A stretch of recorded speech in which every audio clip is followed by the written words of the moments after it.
Yes! Tickets, man. Getting to see Taylor Swift, man. Oh yeah.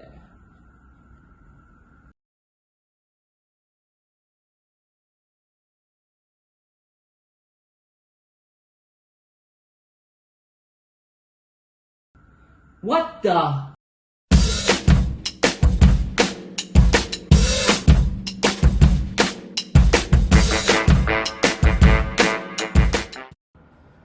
After waiting and waiting and waiting, she's finally coming. But I ain't got no tickets, man. Look at the eyes. One red, one normal. Probably because of all that crying and all that waiting and gosh. First, there was the anticipation.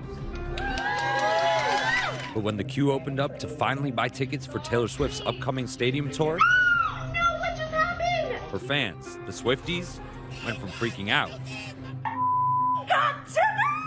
Are you joking? What? to melting down. The tickets you have selected have been released.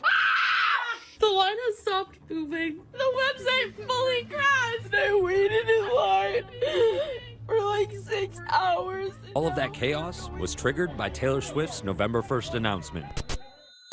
And I finally get to tell you, I'm going back on tour. Her big news came just days after she dropped her record-breaking album, Midnights, which filled all top 10 spots on the Billboard charts with inescapable hits like Anti-Hero. It's me. Hi, I'm the problem, it's me. This will be the first time Taylor's hit the road since her 2018 Reputation Stadium Tour. And who might that be? Well, none other than the most talented artist I have been a big fan of. If you were my student or you are my student, you would ask me, who is your favorite artist? Who is your favorite singer? And without a doubt, without losing a heartbeat, it is definitely one Taylor Allison Swift, born on 13 December 1989.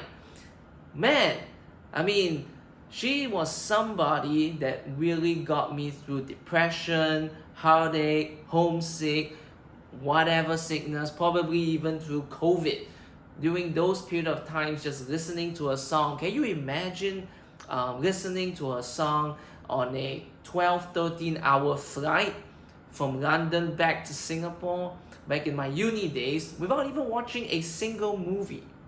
That is phenomenal. This lady is powerful. She has songs that really, enchants you.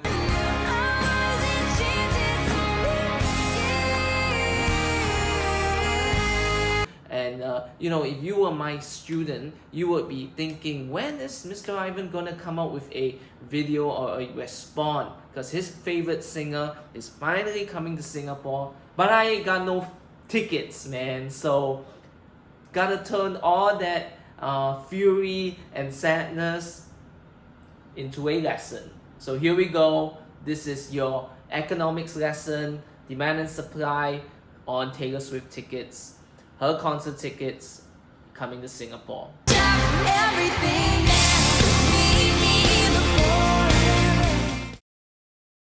So here we are again. I'm going to introduce to you the demand and supply curve, starting with the axis. You've got the price over here. Always remember the y-axis is the price, the x-axis over here is the quantity, and obviously we've got Taylor Swift's concert tickets at the quantity. Always write your quantity. Don't leave a I've got a blank space, babe. And I'll write your name.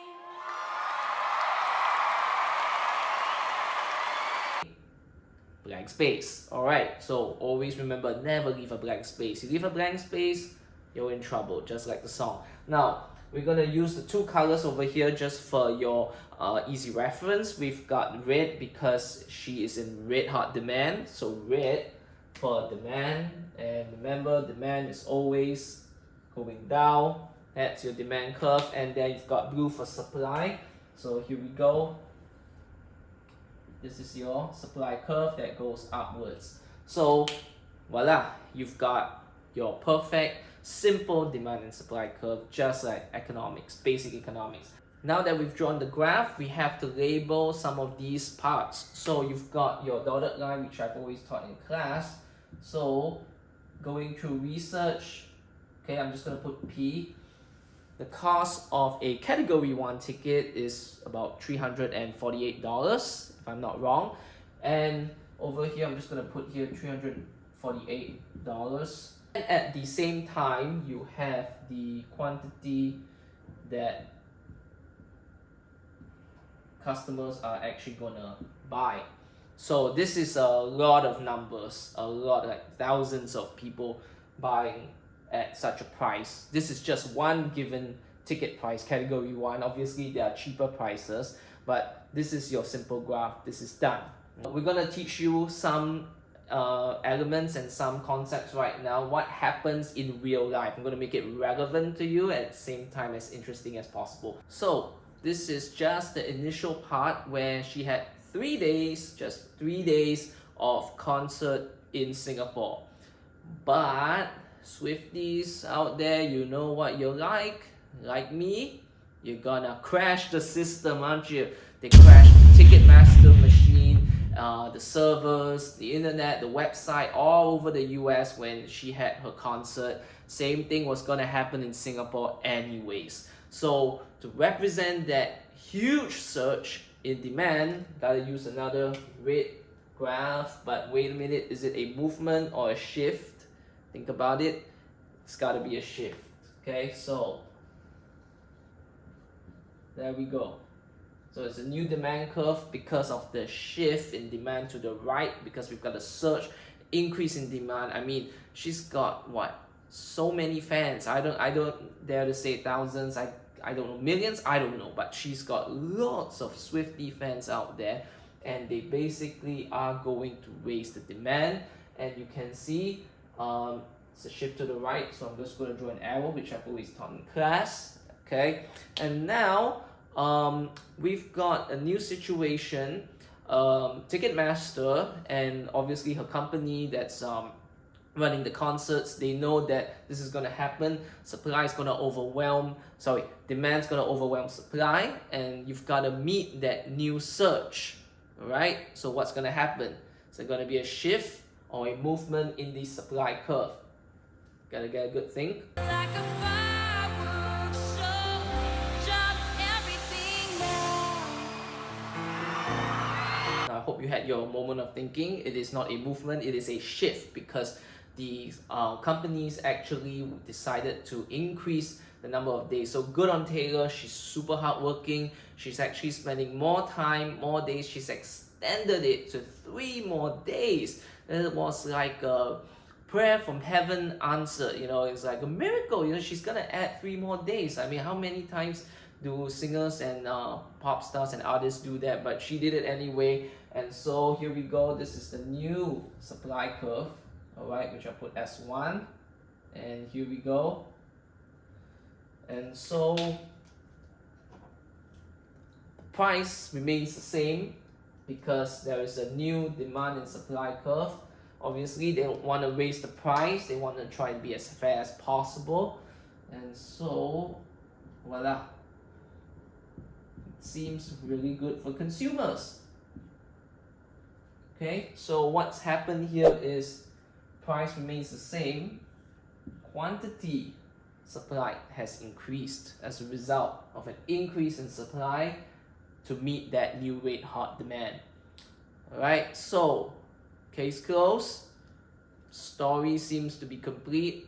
This is the best love story of supply and demand, isn't it? Alright, and we live happily ever after in enchantment. Or so you thought.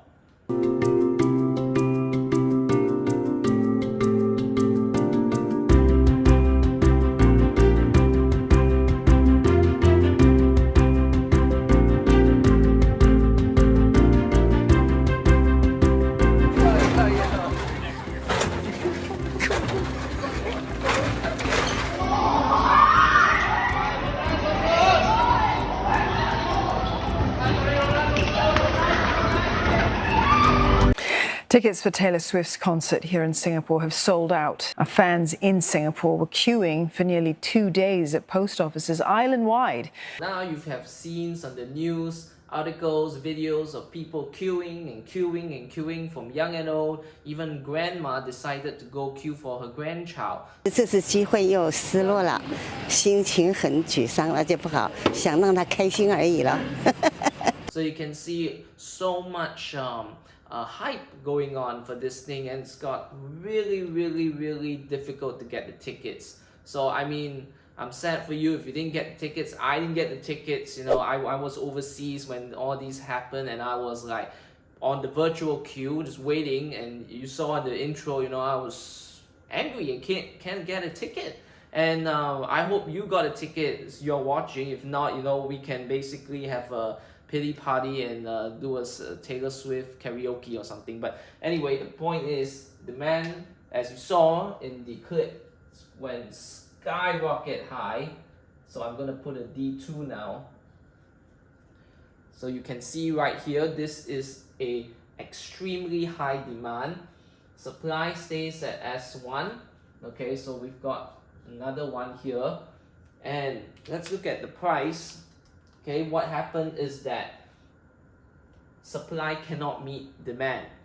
I mean, she's not going to increase the number of days of performance, is she? I don't know. I mean, we hope she does.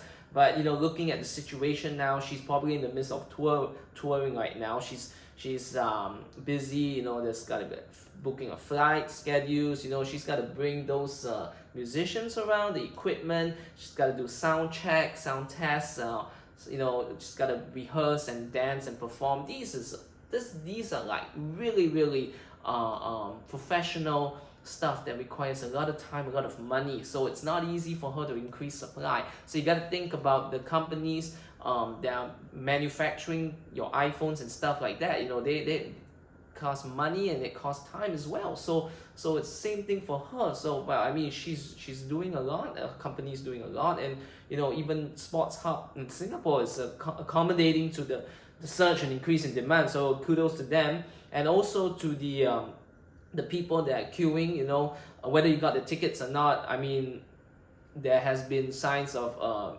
people being nice to each other, helping each other out, and even you know, distributing water and stuff like that. I mean, especially to the grandma, kudos to you for helping your grandchild, just to queue for that. And you can see that people really can be nice to each other. So this is something that you cannot explain in economics, but really teachable moment. But back to the lesson. So what you saw in the news has actually reared a ugly head, which is basically what we call scalping. So basically people make use of this huge demand. You can see that a new price has emerged because people are willing to pay extremely high prices to meet this demand.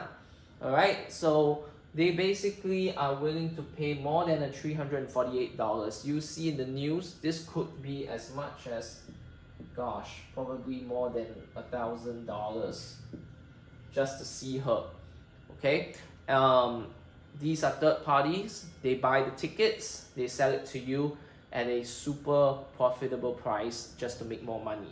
Okay, I mean, they've also done the queuing and all that kind of things, and you've got Swifties arguing, crying out foul play, this is unfair, these people are not Swifties, they're buying the tickets so that they can resell them at a higher price.